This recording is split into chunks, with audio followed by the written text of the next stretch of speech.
Ladies and gentlemen, Angela Bedoya.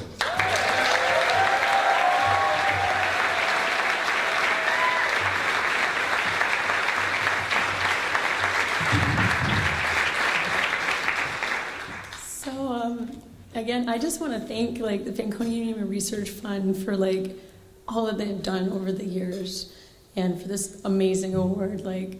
It's just awesome to be here and to be able to spend this time with my family, my FA family, and all the researchers here. And I apologize, my voice is kind of terrible. I'm getting over a cold, so bear with me, please.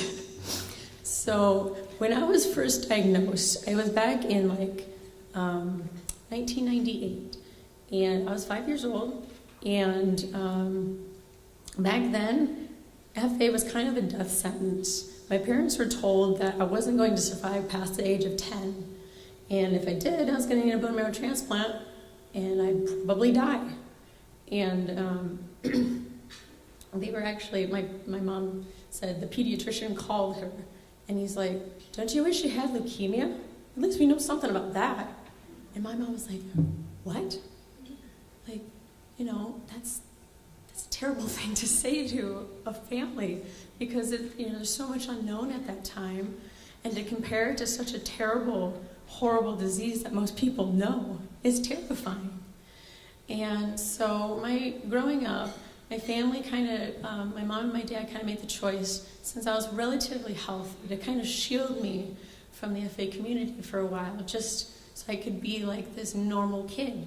They wanted me to be able to function normally, be able to, just live as normal as possible, not baby me as much as they could, and just help support me and grow as a normal human being.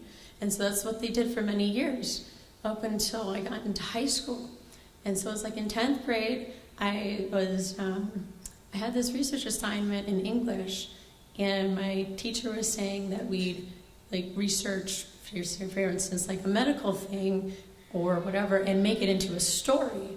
And so I was like, oh, well, I have this disease, and I go to the doctor a lot, bone marrow biopsies and blood work and stuff. Mom, can I research this? Because this sounds interesting. And she's like, "I think you're old enough now. Go ahead." I was 15. And when I looked up FA, I was like, there's no way I have this disease. How on earth? 3 choices went through my head. It was I either was complete wrong diagnosis in 1998 because technology has changed, or I have a really mild case of FA, or it was a beautiful, miraculous healing from God. Those were the 3 things that went through my mind. And so when I wrote this paper, being a teenager, I made it very melodramatic. It was going through this transplant, this horrible ordeal, and I left the reader to think, oh, maybe I died in the end. And that was that. I wrote okay, it's springtime, and as I'm, going to the doctor, everything's springing to life, but why do I feel like I'm dying on the inside, is how I started this paper. Fast forward 2 years later, I am working on this college application to the University of Michigan, and I'm writing about why I want to go to Michigan, why I want to choose the College of Engineering and all that stuff. And I brought up the fact that, I have Fanconi Anemia, and if anything were to happen, I would really try to make sure that, despite my disease, I would try to focus and get things done, even if something happened. And this was before I had any idea I was going to bone marrow failure. These 2 things combined, that November of 2009, I was accepted to the University of Michigan on November 5th. And then literally a week later, I had the bone marrow biopsy that just changed everything. We got the reading back, I think it was the day before Thanksgiving in 2009. My mom got the phone call from a hematologist, and he said, "We're going to have to go to transplant as soon as possible. She's having chromosomal translocations, and she's going to get leukemia if we don't do something." And my mom just broke down and cried. She, went over to a friend's house, and she got hold of my dad because my mom was just a mess. And it was complete devastation, because we were living on facts that were from 1998. We hadn't been informed. And so it took a while to kind of work through this, try to figure out where are we going to be transplanted, because Grand Rapids didn't have the equipment and the know-how. University of Michigan said that as long as I didn't have a perfect sibling donor, they wouldn't touch me. And I'm very thankful, honestly, that my brother wasn't, because if I did, if he was my perfect match when I was 5 years old, I would have gone through transplant most likely. And back then, it was still only a 60% chance of survival. So even with his marrow back in the day, I probably would have died. So I'm very thankful he wasn't. And so we just kind of went through this whole thing, trying to figure out where to go, who had the expertise, more and more tests, just trying to get to that point of what are we even going to do? Because it's like, we're living in those old statistics. And then University of Michigan said, go to John Wagner. He has expertise. He's transplanted kids for years with FA. And we're like, okay, if Michigan says that, we're going to Minnesota. So we packed that car and went to Minnesota like a month or two later in April, and that's when I met Dr. Wagner. And we had those initial appointments, and we felt so comfortable with everyone there. And then things were progressing and trying to figure out, okay, is my bone marrow getting worse? And it was, and it kept progressing. Went from 15% of my cells showing the abnormality to 60% or more within a few months. That was from November till June. And so June 2010, we went to Minneapolis right after my high school graduation. It was literally 4 days later. We packed up everything. We took the dog to the kennel. Very, very difficult, just trying to figure out, what do you even bring for 4 months of your life? Is it only going to be 4 months? Is it going to be more than that? We had no idea. We went into this just trusting the doctors and what all this research had built over the years. And so when we got there, went through the workup week and all these different things. And finally, transplant day was July 1st, 2010. And I was still part of a phase 3 clinical trial. It was a total body irradiation dose de-escalation study for unrelated marrow transplantation of Fanconi anemia. So it's still kind of an experiment. And I had 2 cord blood units that had 2 different blood types, which generally that's not supposed to work, but miraculously God allowed it to happen in me. And to this day, as far as we know, I'm still Dr. Wagner's double chimera. So... And just going through a whole situation, I would say it was day 104 or so, the child life specialist she visited me in the hospital and was talking to me about how she got to see Dr. Wagner's lab.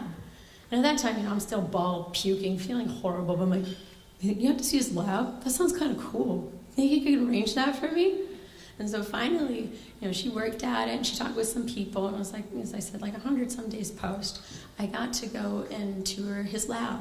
I got to walk around. I seen these zebrafish getting transplanted. They were looking at how these hematopoietic stem cells were migrating.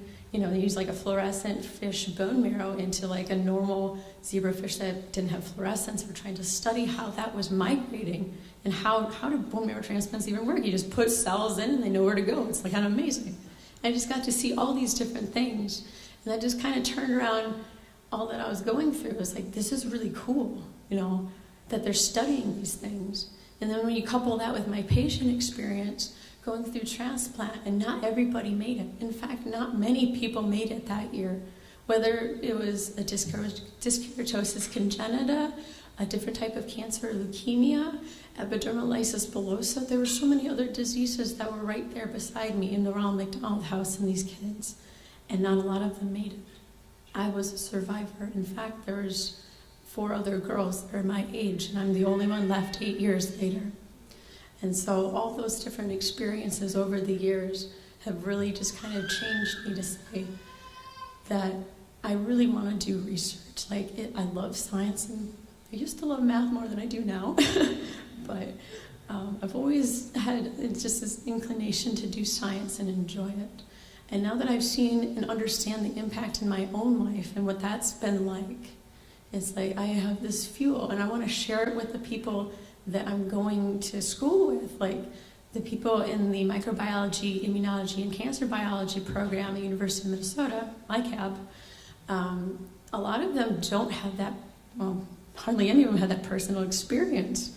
And to know that, guys, we're not just working with mice, we're not just working with immortalized cell lines, and you put this chemical and that chemical, and your p-value is still not below 0.05. It's not all that. It's not the mice being turned around and biting you every once in a while. All these frustrations that can come up in science, it's all for a good reason. Like, you see, can we have all the FAers stand up in the room, all the FA adults and kiddos that are here? All of you guys? Yeah. Look at all these cool people.